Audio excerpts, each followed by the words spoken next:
Hello everybody, welcome back. Another video for you, what a treat. Today we're talking about my adventure lino printing. There was some disasters, it was a bumpy road, so come along and let's talk about how it went. I went in very ambitious and I did quite a high detail design. It was sort of like a monster clown character, this sort of devilish clown. I don't know why I landed on that. A lot of lino print references, it's all very floral and lovely. Mine looks kind of a bit scary and demonic, but that's just me. You know, I like drawing creatures and monsters and I don't know. Again, I was quite ambitious and the goal was to do like a 2-panel print. One whole lino that was cut and that layer would be yellow.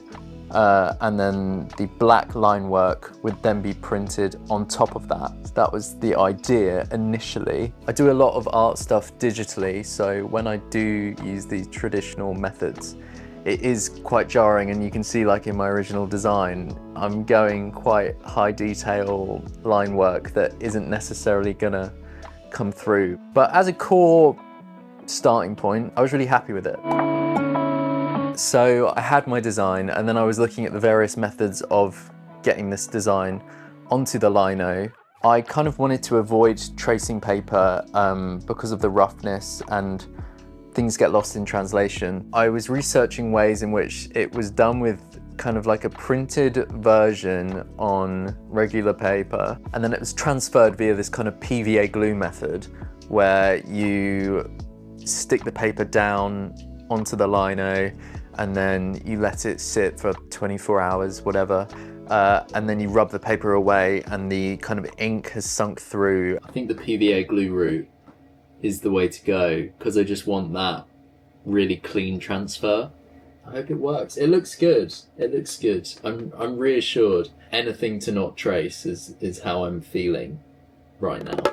I know there was speculation as to the type of printer you have, whether it be inkjet or laser for this to work. Mine's inkjet, but I thought it said I could do it.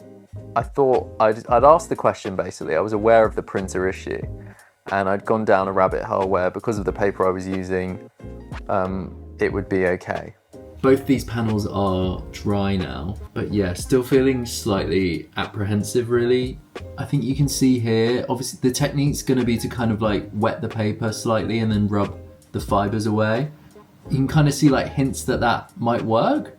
We'll see. So I'm going to try and rub the paper off now.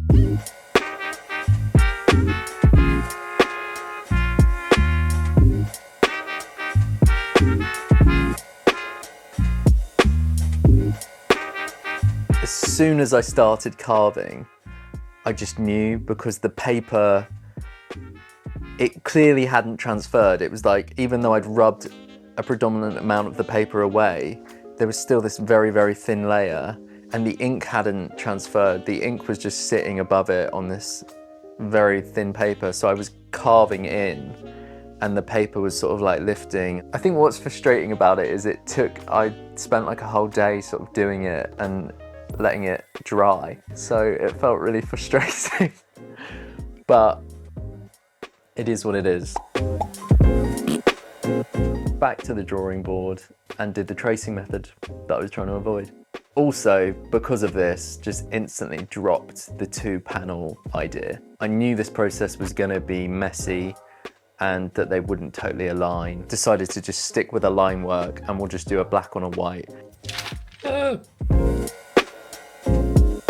So traced over the design with tracing paper, flipped it, put loads of graphite all over it, flipped it again, drew back over it.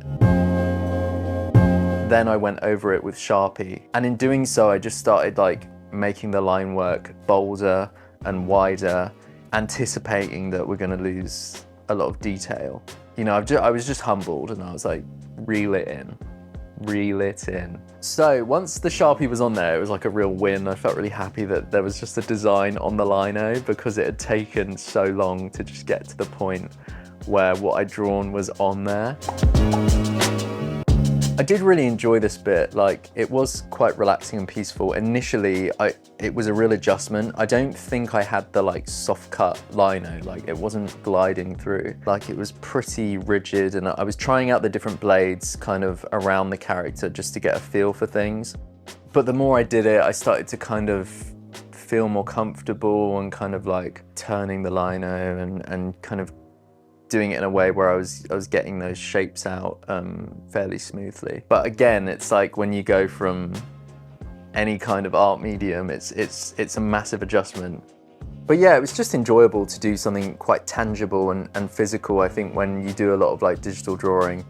In the same sense that why it's been nice to kind of make prints of my artwork, because it's nice to just have something in real life and see it in real life and not on a screen. It just feels good to like carve something. You know, I was realizing that actually like the charm of this kind of thing is that it looks slightly imperfect and that it has this certain handmade look to it. And I think I went in with a very kind of refined digital vision, but actually going through the process, you realize the charm is in it not being perfect. What a lovely metaphor for life. I think there's something there. I was quite nervous to like, you know, finally print it. I was like a whole weekend like consumed by this. So.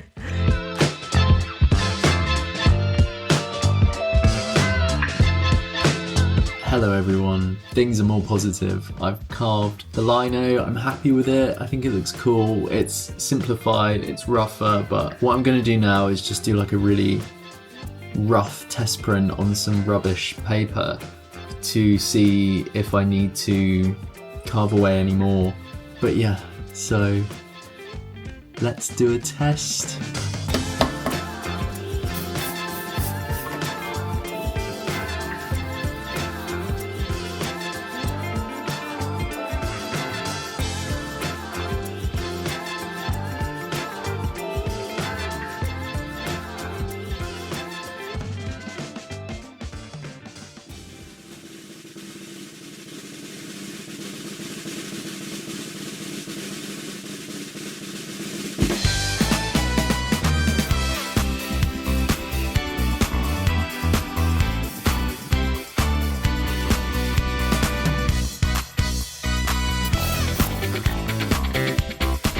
Caught myself.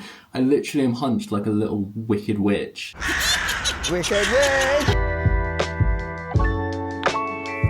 We did it! We did it! What a journey, oh my lord.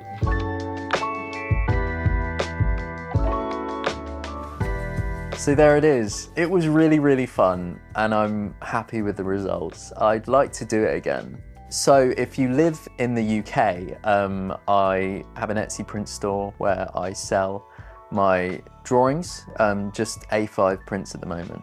But if you'd like one of these, I've done kind of like a select amount and they'll be available on there. Pain and love went into them. If you'd like a piece of that, have a look. They'll be on offer along with the whole selection of prints on there for a limited time.